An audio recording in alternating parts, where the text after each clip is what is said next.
Então, só para apresentar a gente, né, que talvez algumas pessoas não conheçam, aquelas que acham que todo mundo conhece, né? Nós somos da Culticultura e da Carbono 60. Então, assim, há alguns anos, há quase 11 anos, a gente criou a empresa Culticultura, especializada em marketing cultural. E mais ou menos, quando a gente abriu, sei lá, um ano depois, a gente descobriu a economia criativa, que, como a gente sempre explica, é tudo que tem como insumo a criatividade e que gera lucro. Vocês podem ver alguns profissionais que fazem parte dessa área nas temporadas da websérie Profissões da Economia Criativa. Em 2016 a gente criou a Carbono 60, que ela é responsável pela elaboração dos projetos de economia criativa, enquanto a Culticultura faz parte do Grupo Carbono 60 hoje em dia e é responsável pela produção de conteúdo. Assim, então a gente criou uma segunda empresa para cuidar de projeto, ao mesmo tempo que a gente abriu um canal,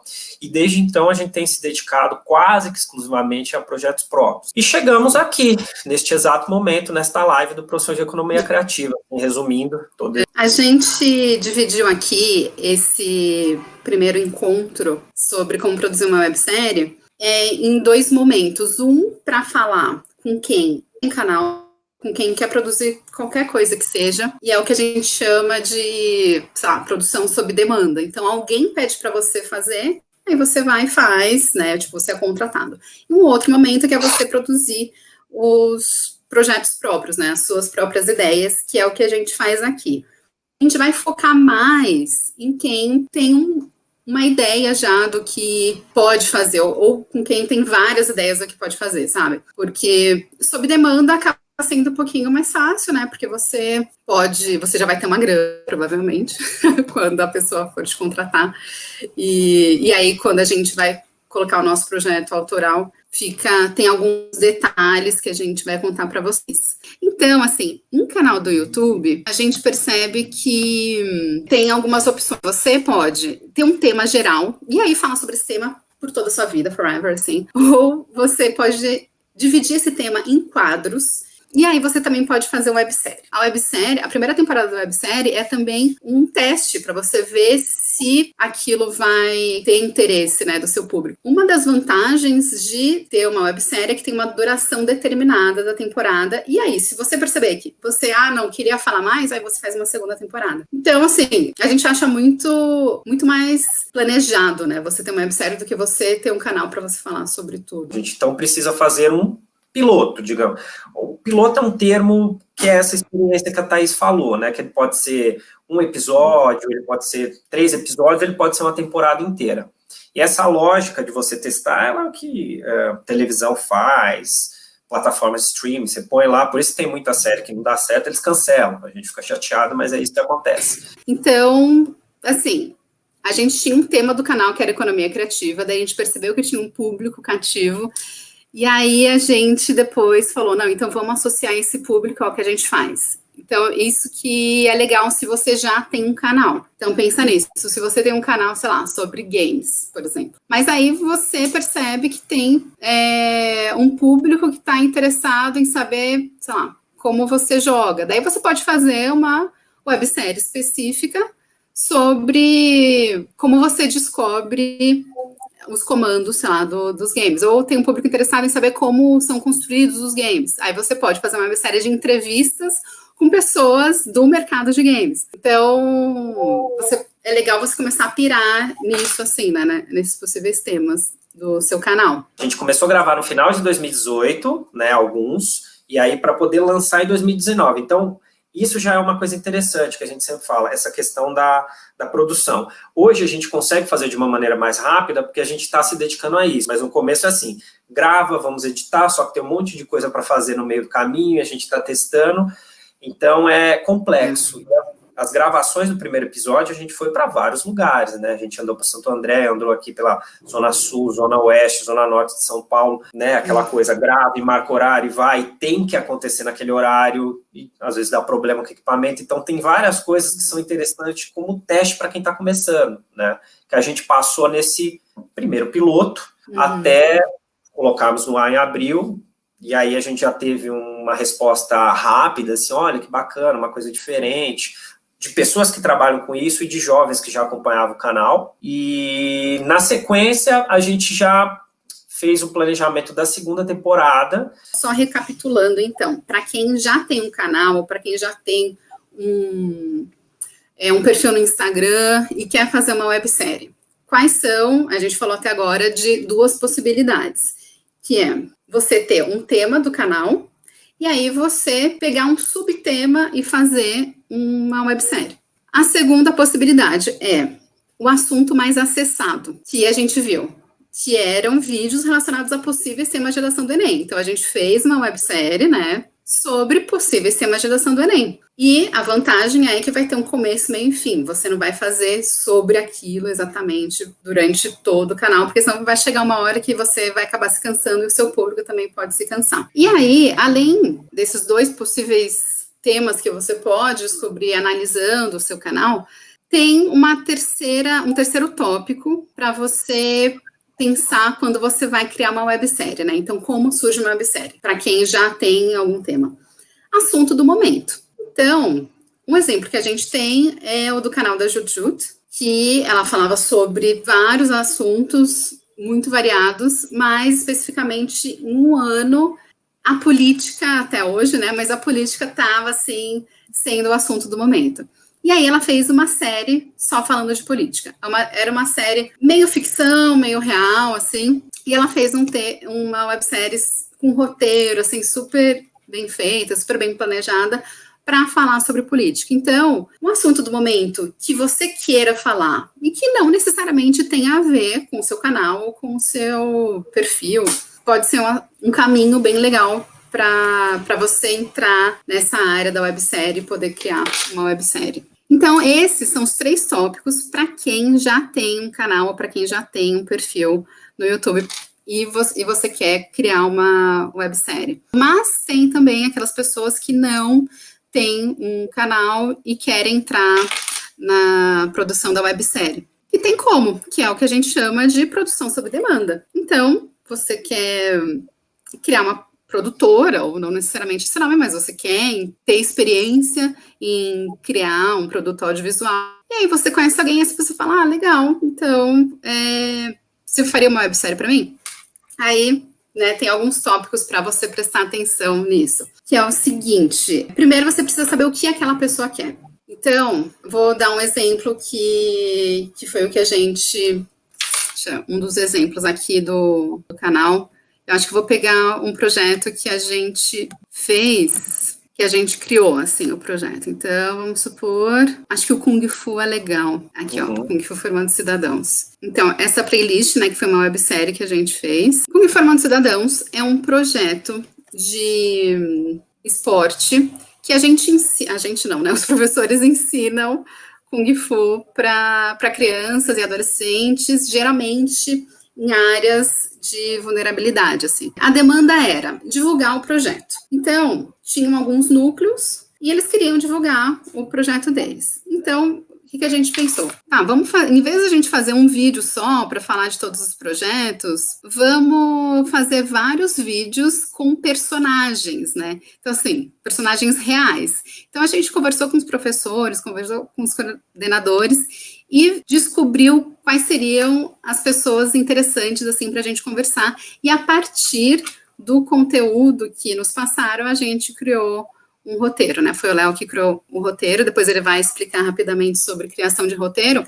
Então, a gente conversou com o cliente o que ele queria, qual seria a duração de cada episódio. Então, a gente pensou, não pode ser muito longo, porque como é um projeto para divulgar uma ação, talvez as pessoas não queiram ver tanto, né? Então, a gente fez, no máximo 5 minutos cada episódio. E quantos episódios? No caso, a gente fez 7 episódios para falar sobre alunos, professores e coordenadores do projeto. Aí, a partir dessa demanda que a gente tinha, a gente parou e pensou, o que a gente vai precisar para fazer esse projeto? A gente vai precisar de um videomaker, o mínimo, né? Que o orçamento não era grande. A gente vai precisar de um videomaker, uma pessoa para fazer o roteiro, uma pessoa para fazer a entrevista. E foi o que a gente fez. Então, gente, assim, dá para você fazer tudo, mas se você fosse contratar direitinho, né, cada profissional, você ia precisar de um câmera, um técnico de áudio, um editor,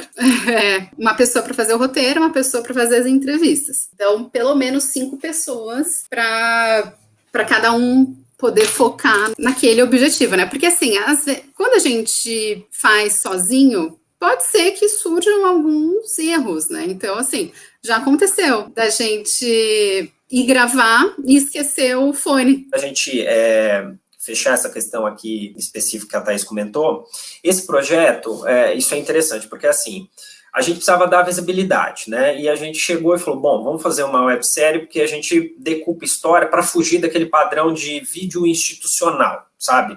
De empresa que explica como é que funciona um projeto, uma empresa, que eles têm um discurso muito parecido, uma narrativa. Ele, neste ano que nós fizemos, ele hoje, ele é o maior projeto de Kung Fu educacional do Brasil. Hoje, tá?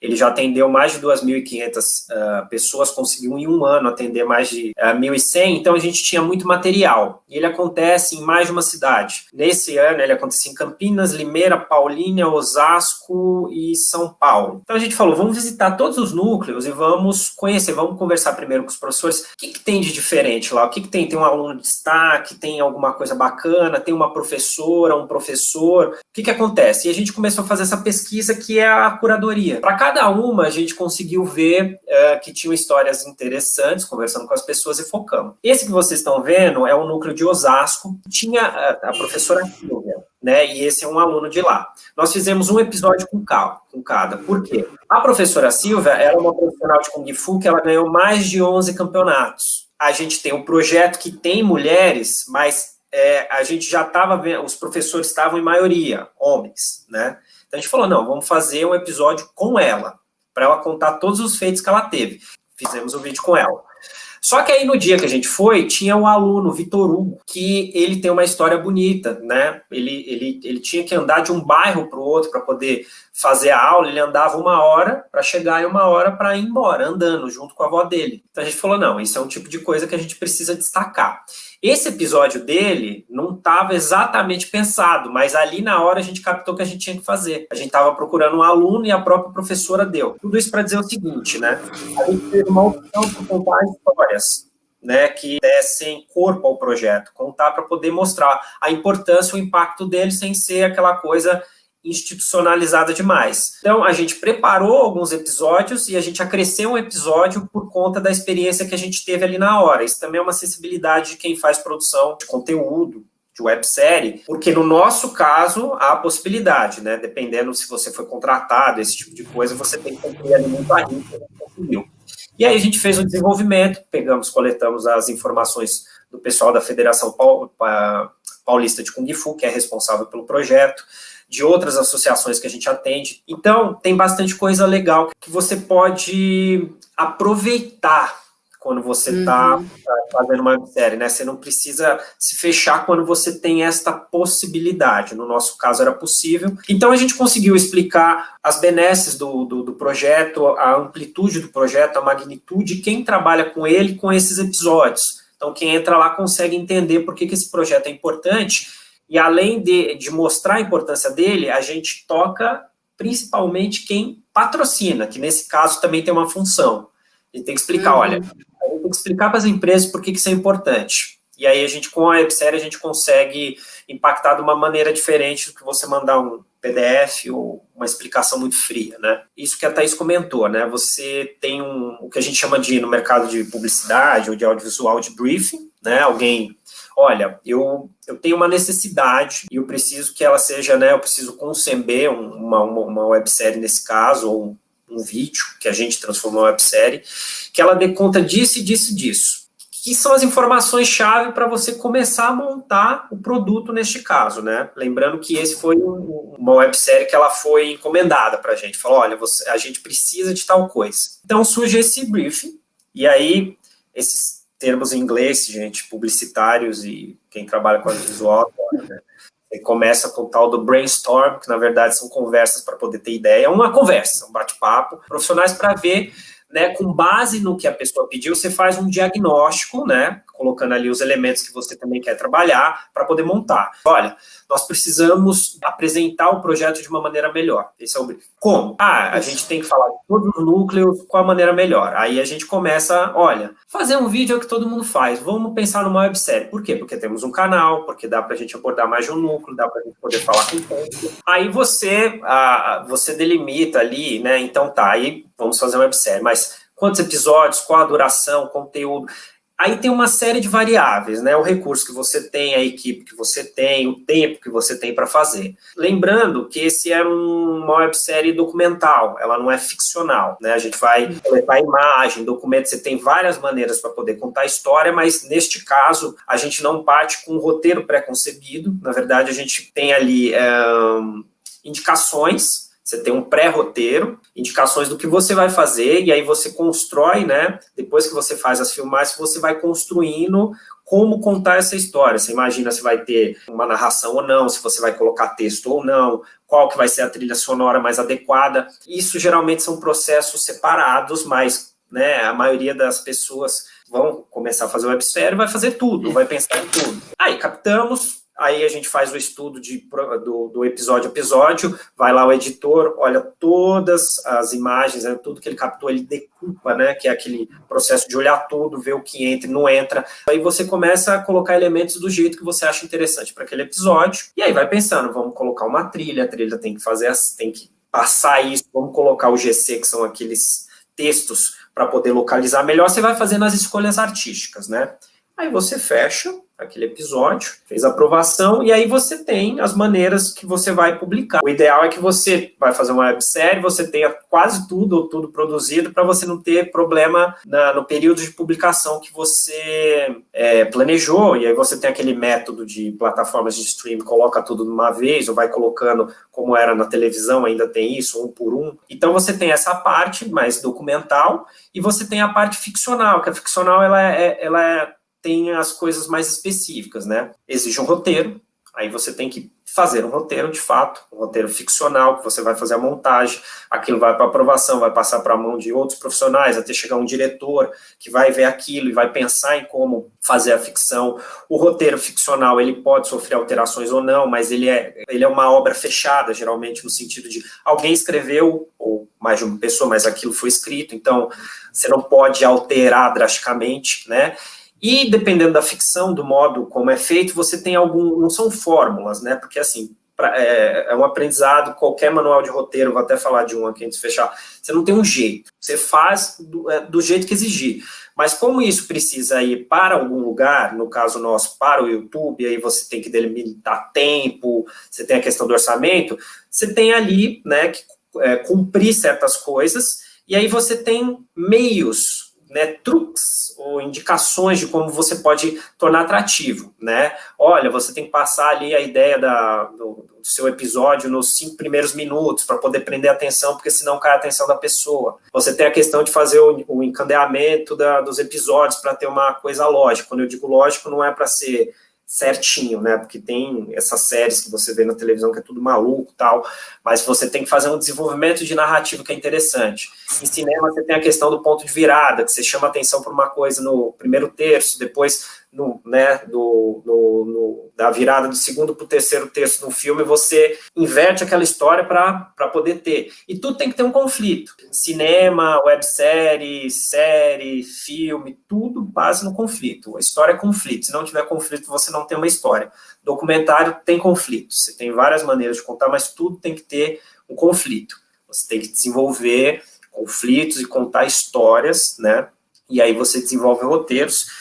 Eu até trouxe aqui, existem vários livros, um dos mais famosos é do Sid Field, que fez estudo com filmes de Hollywood e tal, que é bem bacana, que tem essa questão, jornada do herói, ponto de virada, só que a gente tem um brasileiro, né, então eu vou falar do brasileiro, para comparado, e ele faz um manual que eu acho muito honesto, porque tem muita gente que acha assim, não, eu vou escrever um roteiro, senta... Às vezes tem gente que pega uma parede gigante e ela quebra, né, o que a gente chama de escaleta, tem vários nomes, mas você fragmenta a história, vai anotando aquilo num papelão, num card, e tem que fazer sentido, é bem complexo. Ele fez essa experiência com o Gabriel Garcia Marques, quando eles fizeram o roteiro, não me lembro, para uma série, acho que na Colômbia mesmo, não tenho certeza, mas é muito honesto o que ele fala, que ele coloca os exemplos, os perrengues, eu acho bacana. E uma coisa que ajuda muito quem quer trabalhar com ficção é quadrinho, tá? Eu trouxe um aqui que eu tô adorando, que chama Angola, não sei se é Django. Angola Django. E a Raquel, né? Raquel Mota. A Raquel Mota, que participou da 2ª temporada do Profissões. Da live. Da live, ela fez um game baseado nesta HQ, que foi uma HQ premiada do Marcelo de Salete, né? É uma história sobre Palmares, então uma história bem bacana. Por que o quadrinho é interessante quem quer fazer roteiro? Porque o roteiro é mais ou menos você pensar, a gente chama-se isso, né? Storyboard, não sei se as pessoas usam ainda, mas quando você faz um roteiro, que ele tem que ser visual, que você tem que vislumbrar ele na tela. Basicamente, você desenha como um quadrinho, né? Então, você vai fazendo o desenho contando...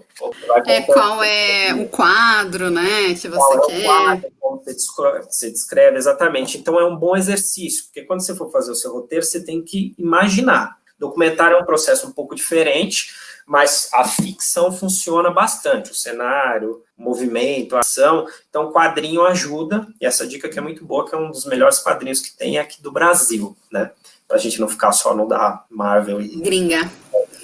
O que é interessante é o seguinte, a nossa experiência a gente tinha um caminho para poder construir um canal, depois a gente testou quadros, isso é muito importante, a gente fez vários quadros, dentro do canal, que é fazendo youtuber, eu sei pronunciar agora, Moleque Zica, a parte do Enem, que faz parte do Veda, e outras coisas, até a gente chegar nas webséries que a gente teve tempo para poder testar, essa do Kung Fu, Formando Cidadãos, e a gente foi testando, até a gente, depois de cruzar informação, ver público, ver isso, ver aquilo, chegar ao de profissões.